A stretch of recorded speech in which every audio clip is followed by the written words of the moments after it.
Hello my dear students, welcome to my channel कैम्फीबायोन्स, जहां आपको मिलेंगे क्लास 7 साइंस के सारे चैप्टर्स के वीडियो जो कि आपके चैप्टर्स को और इजी करने में हेल्प करेंगे। तो आइए हम शुरू करते हैं हमारा chapter respiration in organism. So my dear students, first tell me what is respiration. अब कई बच्चे कहेंगे ma'am respiration means breathing. Okay, you are correct, but partially because breathing is a part of respiration but not complete respiration. Now we will see what is breathing. So, breathing is the process in which we take in oxygen rich air and give out carbon dioxide rich air. Breathing एक ऐसा process है जिसमें जब हम सांस अंदर लेते हैं तो हम ऑक्सीजन लेते हैं और जब हम सांस बाहर छोड़ रहे हैं तो हम कार्बन डाइऑक्साइड बाहर छोड़ते हैं। ठीक है। Now breathing involves two types of process, that is inhalation and exhalation. Inhalation means taking in oxygen and exhalation means giving out carbon dioxide. So जो हम ऑक्सीजन लेते हैं उस ऑक्सीजन को यूज़ करके हमारी बॉडी कॉम्प्लेक्स फूड मटेरियल से energy gain करती है। यही एनर्जी हमारी बॉडी दूसरे फंक्शंस जैसे न्यूट्रिशन, ट्रांसपोर्टेशन, एक्सक्रीशन एक्सेट्रा में यूज़ करती है। So we can define respiration as the process of chemical breakdown of food in the cell with the release of energy is called cellular respiration. Now ये तो हो गई respiration की definition. अब हम देखेंगे कि रेस्पिरेशन कितने टाइप्स के होते हैं। So students, respiration two types के होते हैं, aerobic respiration and anaerobic respiration. Aerobic respiration means एक ऐसे टाइप का रेस्पिरेशन जिसमें जो फूड का ब्रेकडाउन है या ग्लूकोज का ब्रेकडाउन है वो ऑक्सीजन के प्रेजेंस में होगा। मतलब ऑक्सीजन को यूज़ करके जो ग्लूकोज मॉलिक्यूल्स है या फूड मॉलिक्यूल्स है उसको सिंपल मॉलिक्यूल्स में बॉडी कन्वर्ट करती है। उस रेस्पिरेशन को हम एरोबिक रेस्पिरेशन कहते हैं। ठीक है। अब एरोबिक रेस्पिरेशन में हमारी बॉडी मैक्सिमम टाइम्स एरोबिकली ही रेस्पायर करती है और एरोबिक रेस्पिरेशन को हम इक्वेशन के फॉर्म में ऐसे रिप्रेजेंट कर सकते हैं, glucose plus oxygen, it will give you carbon dioxide and water molecules plus energy. मतलब जब केमिकल ब्रेकडाउन होगा फूड का एरोबिकली तो क्या होगा, जो ग्लूकोज का मॉलिक्यूल है ऑक्सीजन के प्रेजेंस में कार्बन डाइऑक्साइड में और वाटर मॉलिक्यूल्स में ब्रेकडाउन होगा एनर्जी की रिलीज के साथ। सेकेंड टाइप है हमारा एनएरोबिक रेस्पिरेशन। तो एनएरोबिक रेस्पिरेशन एक ऐसे टाइप का रेस्पिरेशन है जिसमें ग्लूकोज मॉलिक्यूल्स तो ब्रेकडाउन होंगे और एनर्जी भी रिलीज करेंगे पर ऑक्सीजन की एब्सेंस में। ठीक है। और जब ऑक्सीजन की एब्सेंस में ग्लूकोज मॉलिक्यूल्स ब्रेकडाउन होंगे तो वो कार्बन डाइऑक्साइड और वाटर मॉलिक्यूल न प्रोड्यूस करते हुए आपको देंगे lactic acid. So we can define anaerobic respiration as a type of respiration in which glucose molecules are broken down without oxygen. Right? Anaerobic respiration को हम इक्वेशन के form में ऐसे रिप्रेजेंट कर सकते हैं, glucose in the absence of oxygen will give you lactic acid and energy. अब आपको ये जान के हैरानी होगी कि हम ह्यूमन बींग्स एरोबिकली और एनएरोबिकली दोनों टाइप से रेस्पायर कर सकते हैं, पर मैक्सिमम टाइम हम एरोबिकली रेस्पायर करते हैं और एनएरोबिकली हमारी बॉडी बहुत शॉर्ट टाइम के लिए रेस्पायर करती है। अब आप पूछेंगे कि मैम वो कब करती है, तो हमारी बॉडी एनएरोबिकली तब रेस्पायर करती है जब हम बहुत हैवी फिज़िकल एक्सरसाइज करते हैं, जैसे हम बहुत रनिंग कर रहे हैं। ठीक है, उस वक्त हमारी बॉडी में एनर्जी की नीड बढ़ जाती है। उस रिक्वायरमेंट को मीट करने के लिए हमारी बॉडी ऑक्सीजन के बिना ही एनर्जी जनरेट करती है, जिससे लैक्टिक एसिड प्रोड्यूस होता है। अब जब ये लैक्टिक एसिड प्रोड्यूस हुआ है तो वो बॉडी में कहीं ना कहीं तो एक्यूमुलेट होगा ही।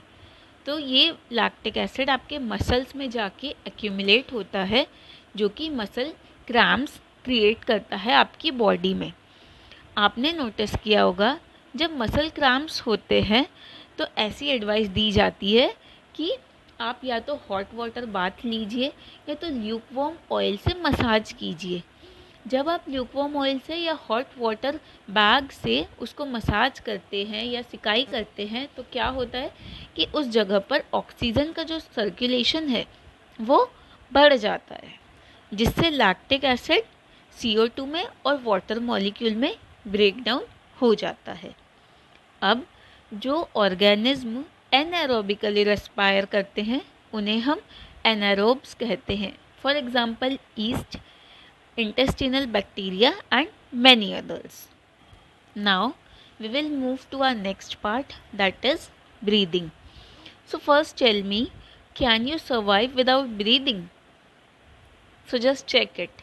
Just perform an activity, cover your mouth and nose with the help of your hand and check with the help of a stopwatch for how many seconds can you live without breathing. I hope you all have checked. Now just relax. Most of you will answer hardly for a few seconds. Yes. So we can easily understand that one cannot survive for very long without breathing. As we have already discussed what is breathing, we can say it is also a continuous process. एक लगातार process है जो organism को जीवित रहने में एक important role play करती है, राइट। 1 मिनट में एक पर्सन जितनी बार ब्रीद करता है उसे हम ब्रीदिंग रेट कहते हैं। एक सिंगल ब्रीदिंग काउंट में इन्हेलेशन और एक्सहेलेशन दोनों इन्वॉल्व रहते हैं, राइट। अगर आप कंप्लीट ब्रीदिंग की बात करोगे तो कंप्लीट ब्रीदिंग में एक बार इन्हेलेशन और एक बार एक्सहेलेशन, तब आप उसको 1 काउंट करते हो। एक नॉर्मल इंडिविजुअल का ब्रीदिंग रेट होता है 16 to 18 टाइम्स पर मिनट जब वो रेस्टिंग पोजीशन में होता है। हमारा ब्रीदिंग रेट हमेशा एक जैसा नहीं होता है, वो सिचुएशन के हिसाब से चेंज होता है, ठीक है। जब हम हैवी फिजिकल एक्सरसाइज करते हैं तो ब्रीदिंग रेट फास्ट हो जाता है और जब रेस्ट पोजीशन में होते हैं तो ब्रीदिंग रेट स्लो रहता है। इसलिए आपने नोटिस किया होगा कि रनिंग या एक्सरसाइज करने के बाद हमें बहुत तेज़ भूख लग जाती है, क्योंकि ऑक्सीजन की रिक्वायरमेंट बढ़ जाती है और फूड का ब्रेकडाउन भी फास्टली होता है। This is all about breathing. Now we will see mechanism of breathing. हम ह्यूमन बींग्स लंग्स की मदद से ब्रीद करते हैं, जो कि चेस्ट कैविटी में प्रेजेंट है। जो हमारी चेस्ट कैविटी है उसके आसपास रिब्स होते हैं, जो कि एक केज लाइक स्ट्रक्चर फॉर्म करते हैं साइड से, ठीक। उसके नीचे होता है आपका डायफ्रैग्म, जो कि एक मस्क्यूलर शीट जैसा है। मस्क्यूलर शीट मतलब मसल से बनी हुई एक शीट, जैसे पेपर की शीट होती है वैसी शीट। ये डायफ्रैग्म का काम है चेस्ट कैविटी और एब्डोमिनल कैविटी को अलग करना। जो हमारा ब्रीदिंग का प्रोसेस है उसमें हमारा डायफ्रैग्म और रिब केज दोनों की मूवमेंट होती है। अब आप इस डायग्राम में देख पाओगे कि हमारे लंग्स के एक पाइप से अटैच है, जिसे हम ट्रेकिया कहते हैं। जो भी हम एयर इनहेल करते हैं वो ट्रेकिया की मदद से ही नॉस्ट्रिल से एंटर करके लंग्स तक पहुंचती है। अब लंग्स के अंदर पहुंचकर जो हमारा ट्रेकिया है वो 2 पार्ट्स में डिवाइड होता है, जिसे हम ब्रोंकाई कहते हैं। और ये ब्रोंकाई और छोटी छोटी ब्रांचेस में डिवाइड होते हैं, जिसे हम ब्रोंक्यूल्स कहते हैं। ये ब्रोंक्यूल्स एल्वियोली में जाकर ख़त्म होते हैं। यहाँ एल्वियोली में गैसियस एक्सचेंज होता है। जो हमारी एल्वियोली है उसके आसपास बहुत सारे ब्लड वेसल्स हैं। अब हमारा जो ब्लड है वो यूजुअली रेड कलर का होता है, सबने देखा है, ठीक। तो उसमें जो रेड पिगमेंट है उसे हम क्या कहते हैं? हेमोग्लोबिन। उसे हम हेमोग्लोबिन कहते हैं। अब ये हेमोग्लोबिन का काम क्या है?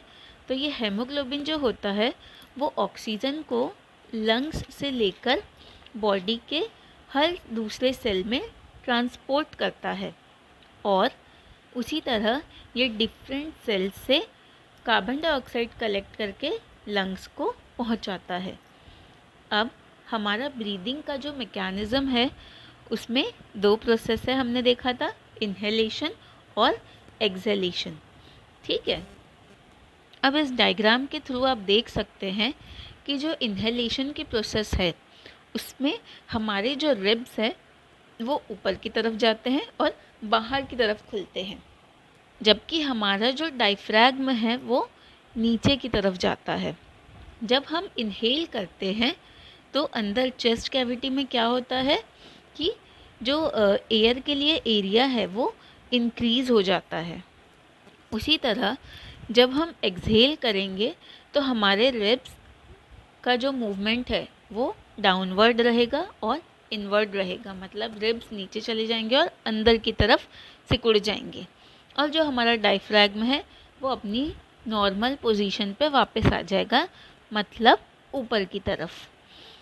अब जब हम एक्सहेल करते हैं तो हमारी चेस्ट कैविटी का जो साइज़ है वो कम होता है और जिसकी वजह से जो एरिया अंदर है, जो स्पेस है, वो भी कम होता है। और जब हम एक्सहेल करते हैं तो चेस्ट कैविटी में जो एयर थी हमारा लंग उसको बाहर की ओर फेंकता है। आप अपने चेस्ट पे हाथ रख के देख सकते हैं आपके रिब्स का मूवमेंट कैसा हो रहा है एक्सहेलेशन में और इन्हेलेशन में। अच्छा, अब आपने बहुत जगह पढ़ा होगा या बहुत सी एड्स में देखा होगा कि उसमें लिखा रहता है smoking is very dangerous, right. पर क्या हम जान सकते हैं कि वो डेंजरस क्यों है? बिकॉज़ वो क्या करता है कि जो लंग्स में एरिया है, जो हमारी चेस्ट कैविटी में एरिया होता है गैसियस एक्सचेंज के लिए, उसको कम कर देता है और साथ साथ आपके हार्ट फेलियर में भी वो बहुत बड़ा योगदान देता है। और स्मोकिंग हम जानते हैं कि वो उससे कैंसर भी हो सकता है। इसीलिए अगर हमें हेल्दी रहना है so we should not do smoking in our life. Now let's move to percentage of oxygen and carbon dioxide in inhaled and exhaled air.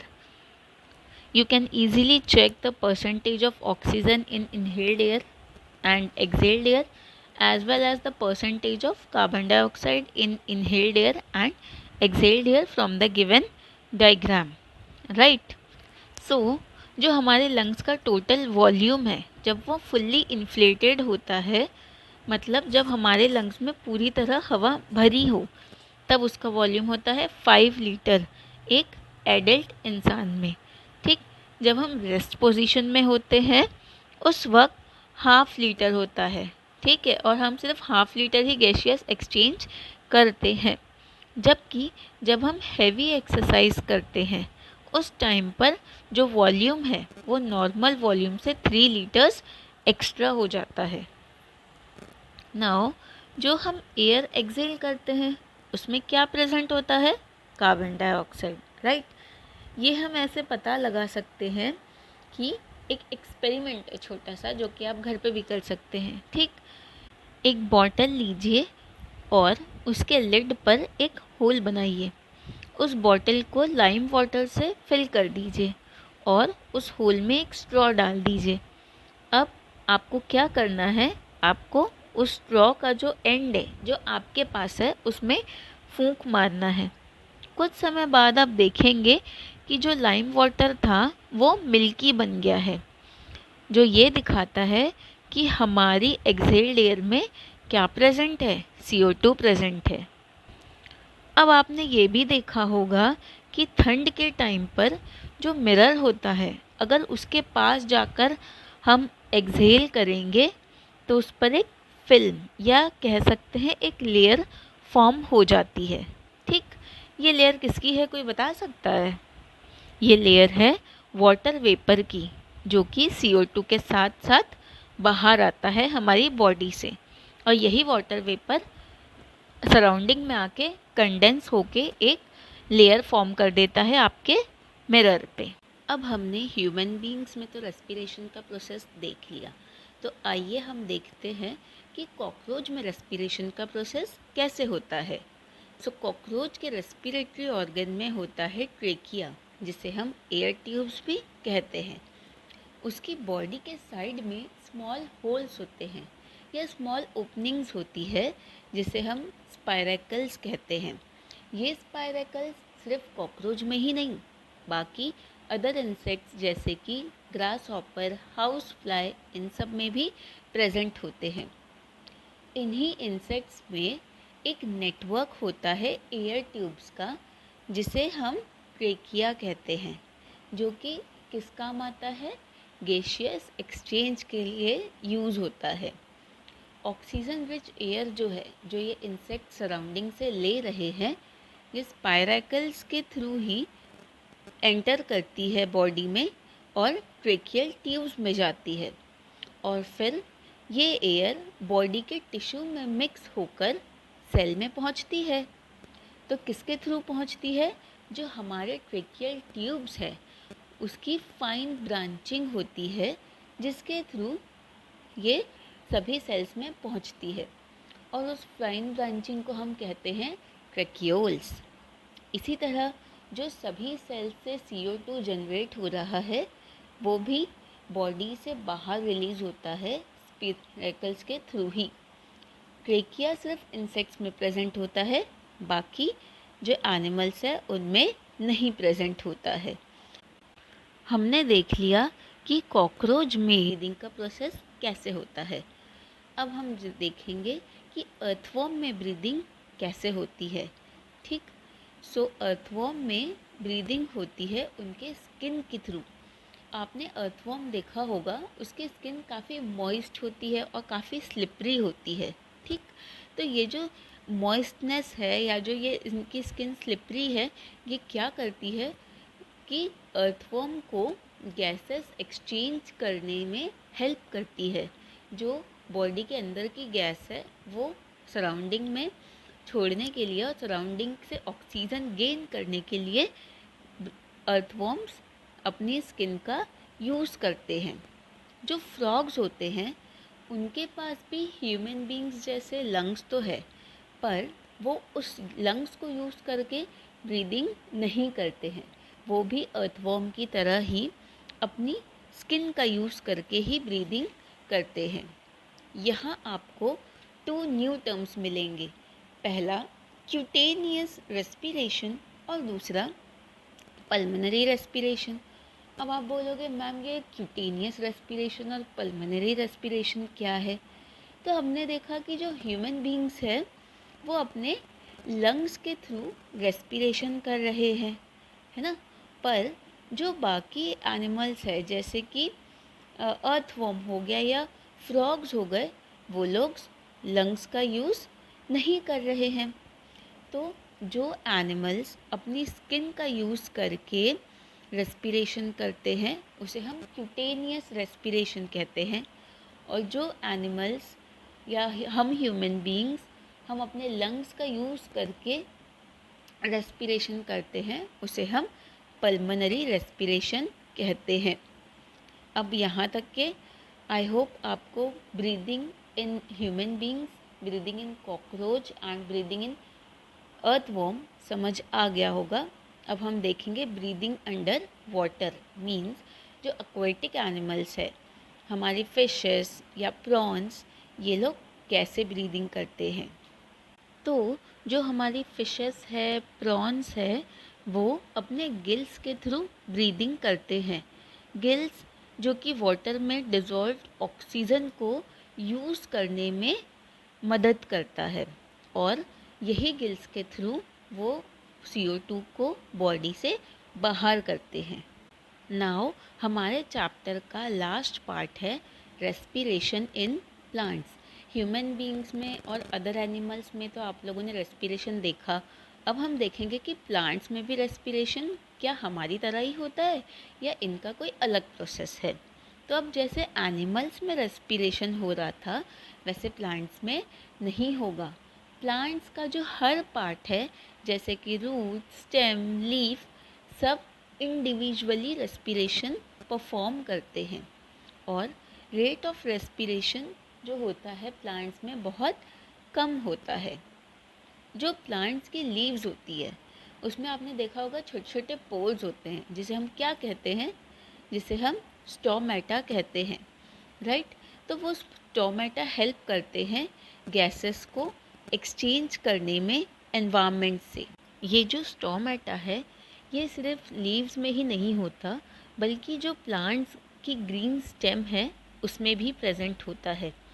But आपने देखा होगा जब प्लांट्स ओल्ड हो जाते हैं तो उनकी स्टेम ग्रीन नहीं रहती, उनकी स्टेम वुडी हो जाती है, उनकी स्टेम ब्राउन कलर की हो जाती है। तो उसमें गैसियस एक्सचेंज के लिए लेंटिसेल्स प्रेजेंट होते हैं इन प्लेस ऑफ स्टोमेटा। जैसे प्लांट्स के सभी पार्ट रेस्पायर करते हैं वैसे ही रूट सेल्स भी ऑक्सीजन का यूज़ करके एनर्जी जनरेट करते हैं।